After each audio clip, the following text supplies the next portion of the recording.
Hey guys, welcome to our small footprint. My name is Nyssa, and if you're new here, we are a large family living off-grid in Australia. This is part 2 of the pork video. I didn't realise I was going to have to split it in two when I was filming it, except that it ran across a whole bunch of different days. So this is just a quick intro to say this is part 2. If you want to see part 1, I'll try and remember to put it up in the cards. But we did a lot of prep in the first video, and now we're going to follow through with more. A lot of things that had to be chilled before they could be used. A sausage roll mince that was made and chilled and will be turned into sausage rolls. The barbecue pork buns, the steamed barbecue pork buns, all the mince was made, but it has to be chilled before it can be turned into pork buns, all that sort of thing. So we did all that on the first video, and then this video we're going to put it all together. So enjoy. Alright, so it's the next day. We're going to fill the pastry. Now I have that whole video that shows most of all this process, so I'm not going to go into it too in depth. I'm just going to briefly cover it, and if you want to see more information you can have a look at that other video. So I pulled these out to defrost while I was doing lunch. This pack only has a couple of pieces left, and so they've defrosted probably a little bit more than really need them to, but that's fine. So I'll demonstrate with these three, and then I'll just keep going. I'll show you at the end. But yeah, if you want more information, there is a full video on it. So we need these pieces in halves.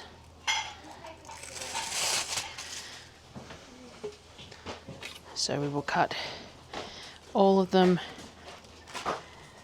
in half. And then I'll spin them to make it easy to work with. Now I just need to grab the mince. So last video I measured the approximate amount of filling per, and it was mostly just to have an idea for future reference. And it ends up being about 150 grams. But I'm not measuring each one. I just guesstimate based on how it looks in the middle. So what we need to do is it's around about a third in a little sausage.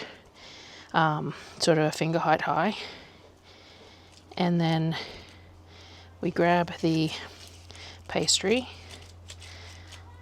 As I said, this pastry is a little bit more defrosted than I'd like. It's a bit easier to work with when it's a little bit firmer, and then roll it, and there we go. We have a sausage roll all done. Now I do cut these into portions to freeze because it's easier to cook them in portions, so I normally cut them into thirds. But I might throw these all on trays as is because it's a bit softer than I'd like, and so I'm going to make a mess of it trying to cut it. So I might throw these all on trays just like this, stick them in the freezer, and as I'm rotating them they'll be just firm enough to make it easier to cut. Now, a viewer sent me these pans. They were on my wish list because I've been eyeing them off. And my wish list is one of those things where I buy stuff from as well. And they are going to be great for freezing things on. I will use them to cook on as well, but the idea was that a lot of my other pans are really badly damaged because they used to be used to cook on an open flame over the barbecue. So they're really just gross, whereas these are nice and clean, stainless steel, so I can use them for freezing stuff, keep them nice and clean and separate. But if I like them, I'll probably buy another couple of sets of them because they're stainless steel and they weren't overly expensive, and they've got a bit of a lip on them, so I actually think they'll be good for, like, normally I make some sort of a sponge at Christmas to make trifle with, though, you know, at the moment every time I make a sponge I regret it because my oven just doesn't like sponges. But I normally do, and like a rolled a roulade, like a rolled jam sponge or whatever they're called, is always nice, but you have to have a flat rimmed pan to bake it on so that you can bake it nice and thin, and then you can wrap it in a tea towel and roll it up and stuff. And these would work perfectly for that, I reckon. So thank you very much for those. And yeah, I think if I'm happy with them, I'll probably buy myself another set of them as well. They're a good size too, looking at that. So yes, all I'm going to do is work through all of the pastry, filling each one with the mince, and then I will start freezing these ones, but I will cut them into threes and freeze them in threes. And once they're solid, we put them in Ziploc bags, and then the kids can just pull out however many they want as to who wants them for lunch. So, you know, they ask, every kid gets asked, do you want some sausage rolls for lunch? We want 1, 2, 3, whatever they want. And we just pull that many out and put them in the oven 40 odd minutes, and we have fresh made sausage rolls, which is a really handy thing to have, especially in the hotter weather when I don't want to be cooking meals of a lunchtime because it's just too hot and sticky. And these work for dinner too. They're not, you know, the healthiest thing ever, most balanced thing ever, but they definitely work. So I'll leave it there. I'll try and remember to link the other video that has it more in depth, but I'm just going to do them and I'll show you once they're done. Alright, so I've had a break. I've had these in the freezer while I had a break, and I have had my coffee milk and things like that. So now these are firm enough that I can cut them without damaging squishing them too much. So what I'm going to do is I'm going to cut them and I'm going to place them in Ziploc bags because they are firm enough that the pastry should not stick to itself. So we're going to do that. Now, I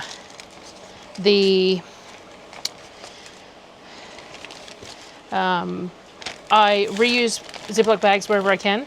I have actually used a whole bunch of my Ziploc bags with all the fruit that we've just been freezing, reusing them. So I'm actually using some fresh ones just because I am low on my stash in the freezer. But what I tend to do is that once these are pulled out of these Ziploc bags, they go back into the freezer and they get stored in the freezer, and that is where we draw them from when we need more to reuse. And because they're stored in the freezer, then they're in nothing's going bad in them.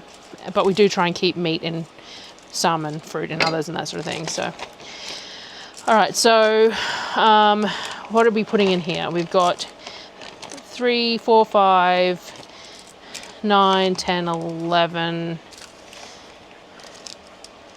12, 13, 14, 15, 16, 17, 18. I think I did 20 per bag because for the 5 kids, that's 4 each if we were cooking them as a meal. So I think however I did it, I fit 20 per bag. But they do draw out, they can just pull a couple out if that's what they want. So we've got 1 bag done. Normally I would cook these up for lunch on the day that I made them, but we had leftover pulled pork with fried in like quesadillas type thing, so we didn't need anything for lunch today. And there we go.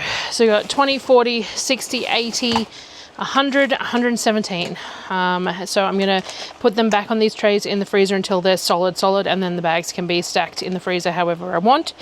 And yeah, they just pull them straight out. Now, you could vacuum seal them and stuff, but it's really unnecessary. These will be eaten within the grocery period. Like, this is the sort of thing that I would make every 6-7 weeks, every grocery period. So it doesn't need to be vacuum sealed. It doesn't need to be stored in any particular way. Like, this is perfectly fine.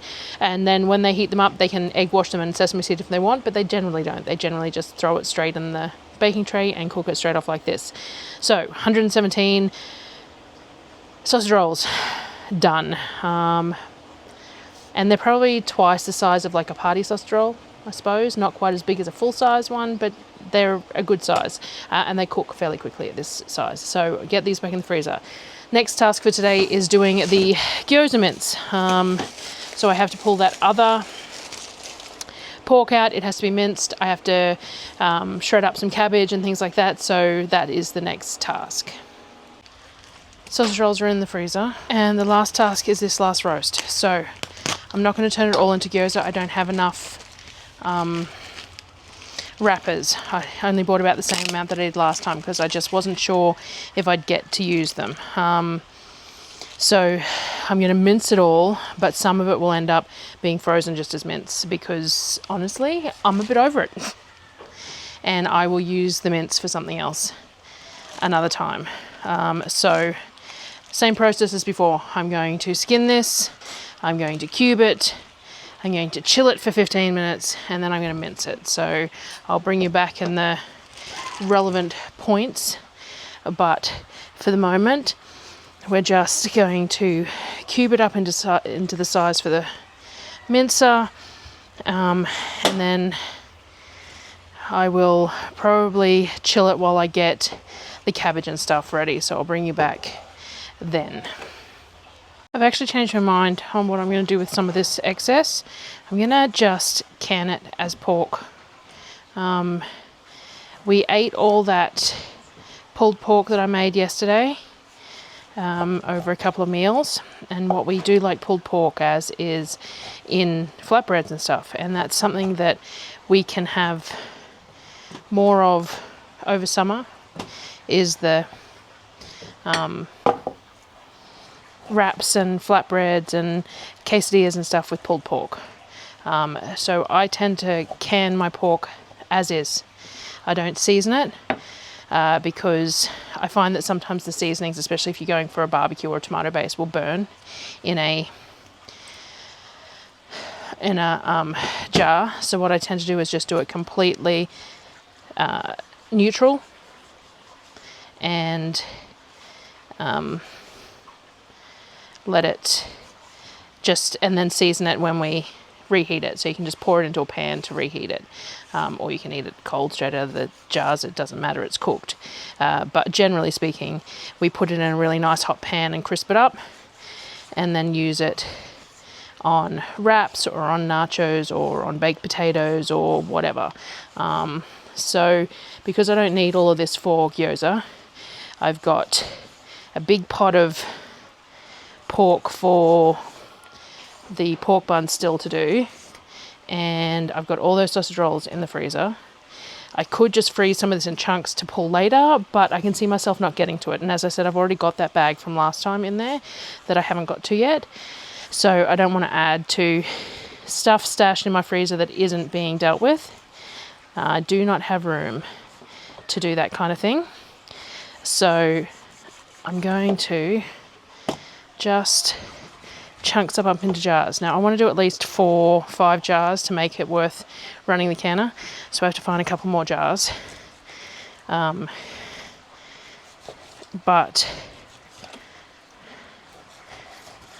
I'm just chunking it up into pieces that aren't too big. We want a little bit of fat in there, but not too much, so we take some fat to go with the mince, some to go in the jars, like that. And then we just fill the jars nice and firm because the meat will shrink. So this creates all its own liquid. You don't have to add any liquid to it. It will create all its own liquid. So we're going to pressure cook these. So I'm going to find myself another couple of jars, 2 or 3 to fill. Whatever's left we'll use for the gyozas, and these will can just as pork. So let me find some jars. All right, so I got 5 jars here. Now each of these jars holds around about 750 grams of pork.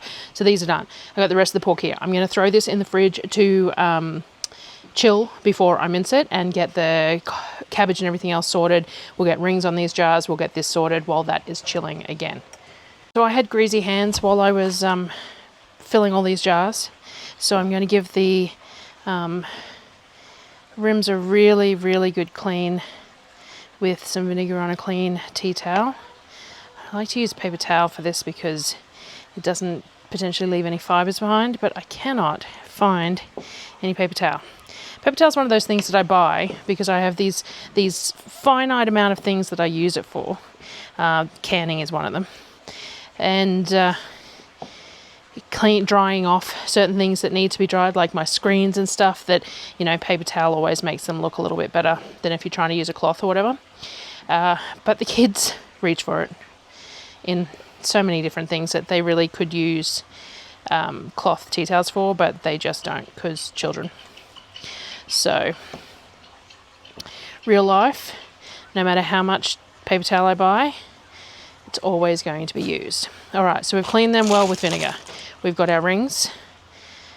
These are Fowler's jars. They are 31s, which I think are 850 ml off the top of my head. And so are canned for a quart appropriate time.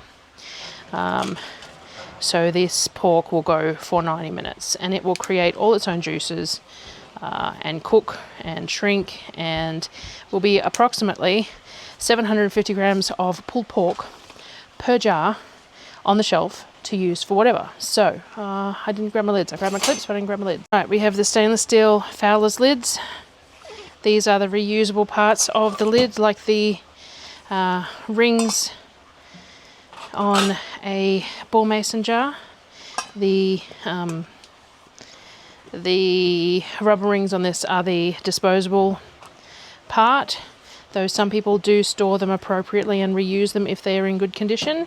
I don't tend to, because it's just not something I'm capable of doing, getting it all stored appropriately and things like that. When I pressure can, I prefer to use 2 clips. Fowler's only requires 1 by their guidelines. That is a personal thing for me. I find that I have better success rates with double clipping, though I did just recently run out of clips while doing a job and did everything in a single clip. Made a lot of effort to make sure that everything came up to temperature really nice and slowly and everything else, and had full success. But I have enough clips to double clip these, so I am going to. That is my choice, but you will find that people disagree. Anyway, 5 of these. So these are going to go into the cold canner, 3 quarts of water in the bottom. Canner is going to come up to pressure. It's going to come up to steady stream of steam for 10 minutes like normal. Weight goes on, comes up to pressure, 11 pounds of pressure minimum for us. I use a 15-pound weight instead of looking at the pressure. And then 90 minutes, and then it will be done. So I'll show them to you once they are completed as well. And we will have 5 jars of pulled pork, unseasoned pulled pork, on the shelf to use for flatbreads and things like that. So coleslaw with this pulled pork, mayo, it's really tasty.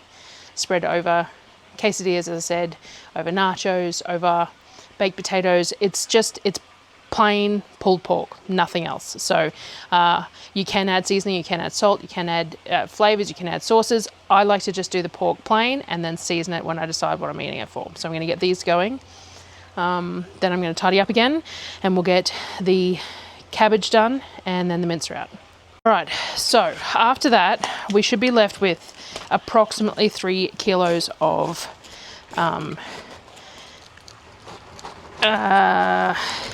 pork mince, pork that needs to be minced. So I have 5 packets of 36 odd wrappers. We're going to do what we're going to do. So I have this big cabbage here. I'm going to shred it up into, I'm going to just shred it, literally shred it, not even grate it, because I find that in the gyozas it's nicer when it's a really fine texture anyway. You want the flavor and the bulk of the cabbage, but you don't necessarily want the stringy bits, because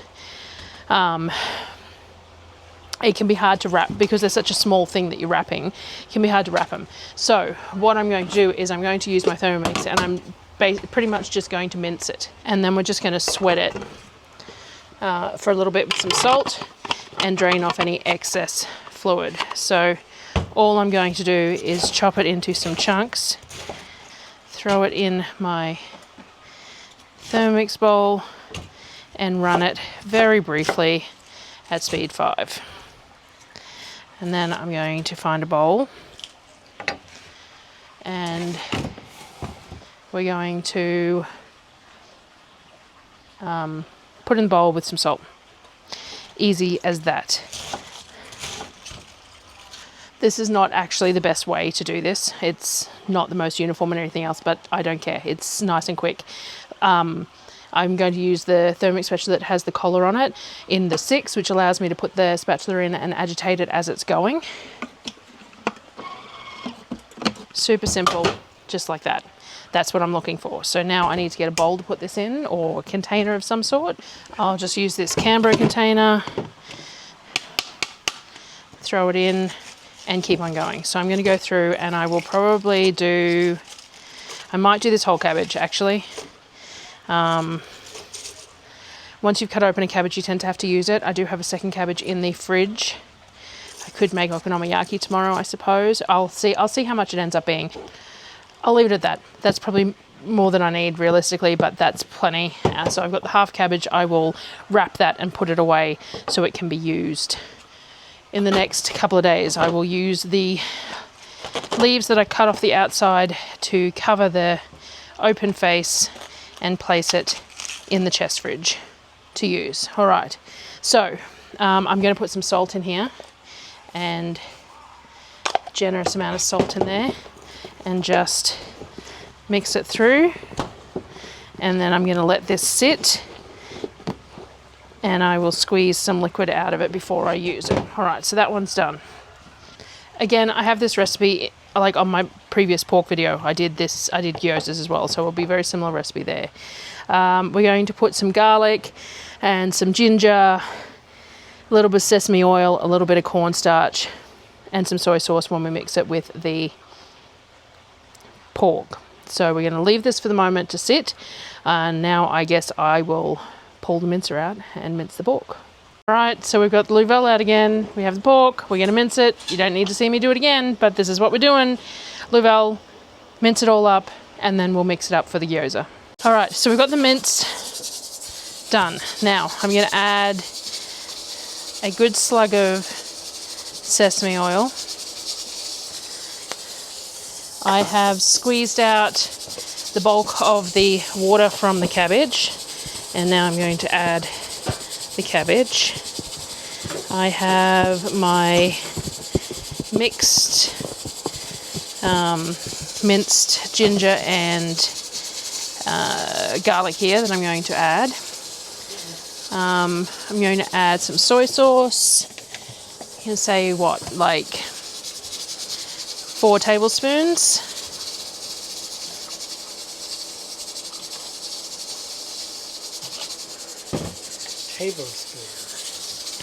And a couple of heaped. Four glugs, but it was a glug that was measured as like around about what a tablespoon would be. Maybe 3 of those.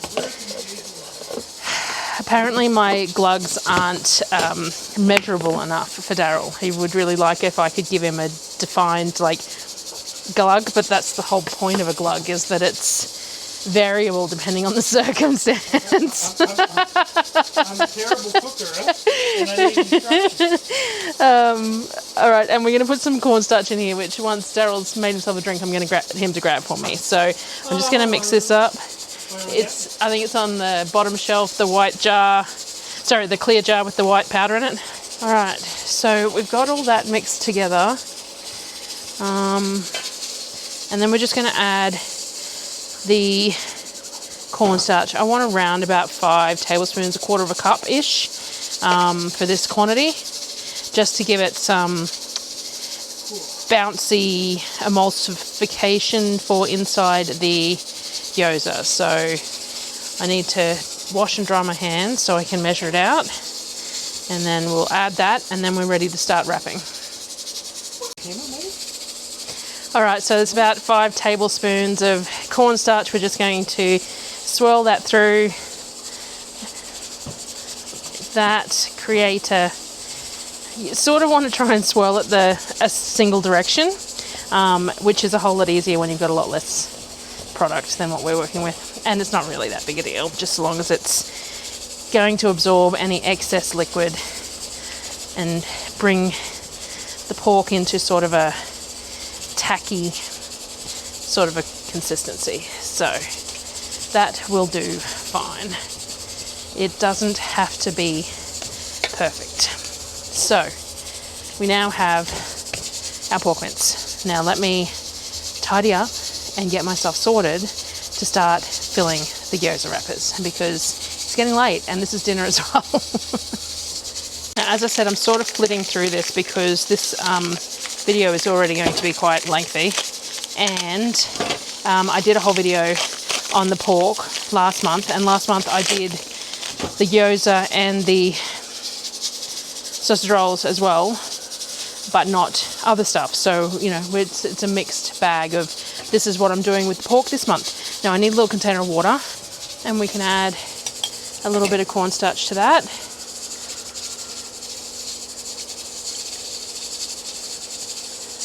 I've got a little bit of cornstarch on the baking tray as well, And what we're going to do is we have our round gyozas, which are my preferred ones to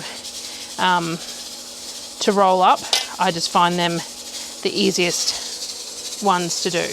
We want enough filling to make it worthwhile, but not enough that's going to impact folding. It's around about a teaspoon, but don't get too overzealous because it really doesn't work if you put too much in there. Then we pinch the middle and we pleat. So 3 or 4 pleats on each side, just like that. And we have our gyozas. So once you get a rhythm going, it's pretty quick. As I said, I had the video on pork last month where I made them as well. So I went over it a bit more in depth there. I won't focus too heavily here on the video that's already too long. So we take it to the middle. Then we pleat. We pleat once, twice, 3 times, once, twice, 3 times, and we have what looks like a perfect gyoza with very little effort. So I'm just going to go through and make 200 of these. I'll bring you back when I'm cooking some of the dinner. First packet done. I didn't check the time and I'm curious as to how long that took, so doing video because it'll timestamp it for me. So that was first packet, 4 more to go. Sonnet's doing the last 20 or so and we're cooking some for dinner. So these are, we put oil on the bottom, put them in to crisp up the bottom. Once the bottoms are crispy, so they are coloured like that, then we add around about a 1/4 cup of water.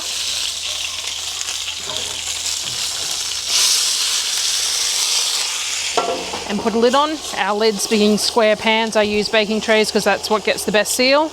And then repeat the process. And then they cook, I'll turn the temperature down just a little bit. They cook for about 5 minutes like that and they steam and it get all soft. You take the lid off and let all the water evaporate and then you repeat the process if you need to cook more. Though that is 56 or something, so it's probably all that we need to do. The rest of them are in the freezer, flash freezing, and I will bag them up tomorrow morning when I come back and do the steamed pork buns as well. All right, we're on day 3 of this pork video for the month. It is already 3 o'clock in the afternoon and it is supposed to pour this afternoon. So what I'm going to do is I'm going to mix up the dough for the steamed pork buns, but I'm only going to mix up just a double batch, just enough for us to have now and a few extra. And then I'm going to see how much mince that uses, and then I'm going to freeze the mince in the portions that double batch requires. And then I can just defrost that mince to make more. I really just don't have it in me to make 200 of these like I did with the gyozas and stuff, so I'm pretty over it. So we're just going to do a fairly basic dough. I normally do a dough that has some cornstarch in it, I think. Let me have a look at my notes. Normally I do a dough that has a little bit of cornstarch in it, which just helps with the fluffiness of the dough. So we're going to go with that. I can't find my notes of what I've used previously because I don't make them very often, but we're going to wing it. So we're going to start off with yeast. We're going to put about 20 grams of yeast in here. We're going to get some water and we're going to go around about 700. All right, I'm going to add some sugar. Could you grab me the sugar jar, please? 40 grams of sugar, and then I just need to find the cornstarch jar of the white powder that I was using yesterday. Do you know where it is? And I'm going to do 800 plain flour, and then I just need 200 grams of cornstarch. Instead of opening another packet at the moment, I think I'm just going to top that up with plain. We want to end up with just over 1 kilo of flour in here. Then we're going to grab the dough hook, I'll bring it together and I'll have a look at the consistency of it. We're going to add about 50 grams of olive oil at 2. I really want this to be an elastic dough because the way you have to roll it for pork buns is you need to roll the outsides and keep the center sort of thick. So you want it nice and elastic, not too sticky, things like that. So I'm going to add about 50 grams of olive oil as well, and then I'll top up the flour if I need to once it starts kneading. I did end up adding about 100 grams of extra flour. It just needed a little bit more because I added that oil, and it's still a little bit tacky, but we want it to be nice and malleable for the buns. So I'm just going to leave it at that and let it proof, and then I'll bring you back when we're doing what we're doing with it. Unfortunately, we had a really big rainstorm, like full-on thunder, high winds, trees down, all sorts of things. And so my dough, little overproofed, just a little. But we will make it work, won't we? So I didn't oil the top of it because I didn't expect it to be an issue. But there you go. Now hopefully it has passed and we don't get any more rain. But it'll be just my luck that there'll be plenty more to come, because that's how it works around here, isn't it? Okay, so I got a mess going on. I need to fill my oil sprayer. Let's give this a go. Let's see how this plops out. It's nice and fluffy and soft, so that's good, and it's not overly sticky, so we should be good. Yeah, we're all good. All right. So now, what we need, I need to take this little bracelet that Kavik did for me off because it's getting in my dough.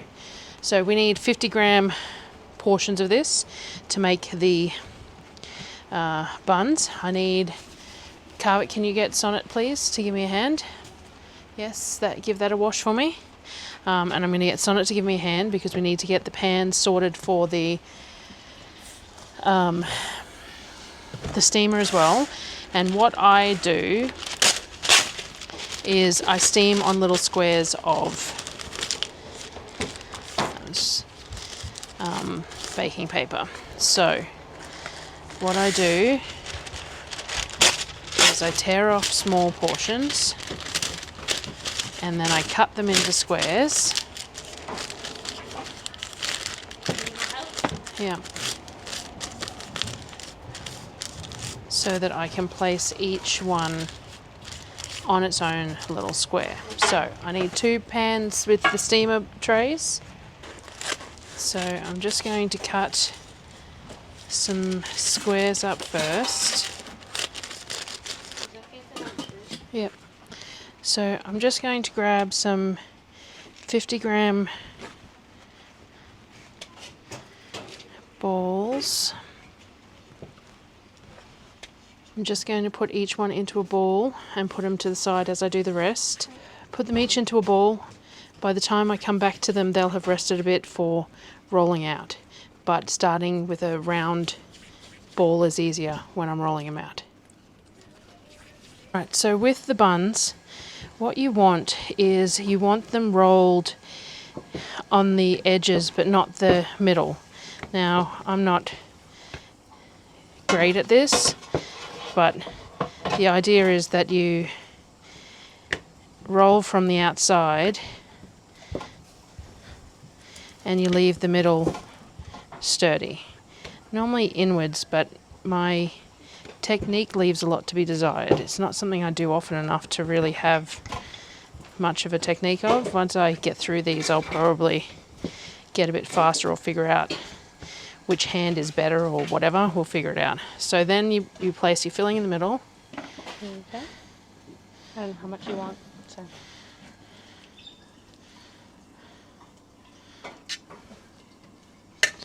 We'll try this amount. And then what we're going to do is we're going to, sort of like the gyoza, we're looking to pleat the dough to the center and then give it a bit of a twist. Like that. Looks like it needs more pop in it. It probably could have had a little bit more filling in it. We will have to judge it. And then square placed. And then that can go in the steamer, but we'll wait till we have enough to...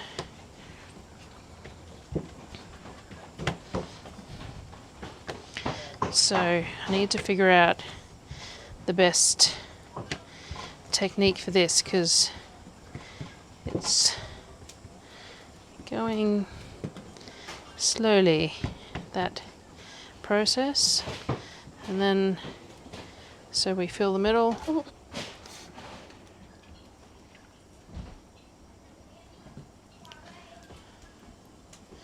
The goal's going to be getting enough in there but not too much, and this dough is getting a little sticky. I'll have to use a bit more oil because then you want to pleat the edges, stretch it and pleat it into the middle, and then once you get to the middle, give it a little twist like that.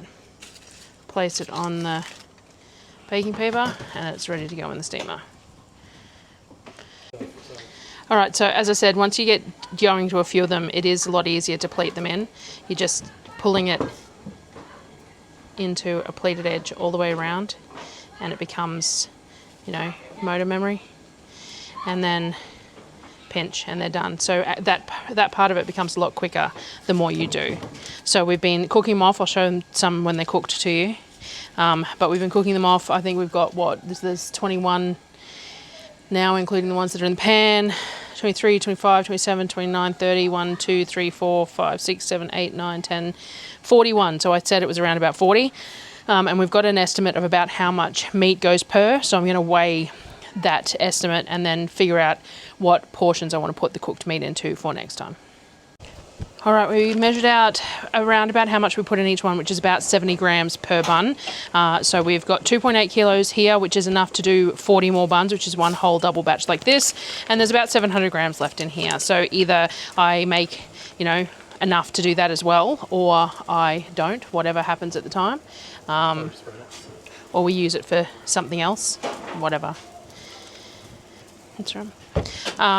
So we got 700 grams here and the 2.8 there, and we'll stick them in the freezer to use another time during the month because I'm not making another 40 right this minute. So that's them done. And this is what they look like all steamed up and cooked. So they are fluffy and filled with all the mince. And saucy, which is nice. So they're done. So there is still one glass container of the filling from the gyoza that's in the fridge. I will poach that in some chicken stock in little balls, and then I'll freeze those pre-cooked, and the kids can throw them in their ramen, and they can have the little pork balls in their ramen when they make their ramen, because I ran out of gyoza wrappers and I'm over it. That's it for pork. That's the 3 porks done. I didn't show you the jars, just a sec. So this is what the jars look like out of the canner. They got that really nice fat cap on them. There is some meat exposed at the top, which is perfectly fine because they're in the pressure canned environment and they created all their own liquid. So we have 5 jars of this. We have enough filling for steamed dumplings for 50 odd more pork buns. I did make 200 of the gyozas, but we ate like half of them in one meal because we didn't have anything with them, which was silly.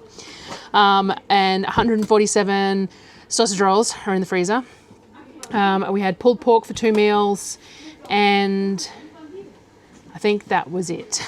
I do have the rind in the freezer though, so I can cook some potatoes with the rind if we get some potatoes sometime in the next couple of weeks before the next shop. We don't have any at the moment, but we can always grab a bag or 2 from town and roast some potatoes with the pork fat over the top if that's something that we decide we want. But yeah, that was the 3 pork roasts for this shop sorted into stuff and for eating over the next few weeks until we go again. So 5 weeks until we go again, something like that. So we have served up our steamed pork buns. I probably don't need this many, no. But Darryl put them on a plate, so we've got our pork buns, and we're just eating them like this. Again, we're eating far more than we should because I haven't made anything to go with them, a bit like the gyoza, because they're tasty. So this is dinner tonight, and that is everything.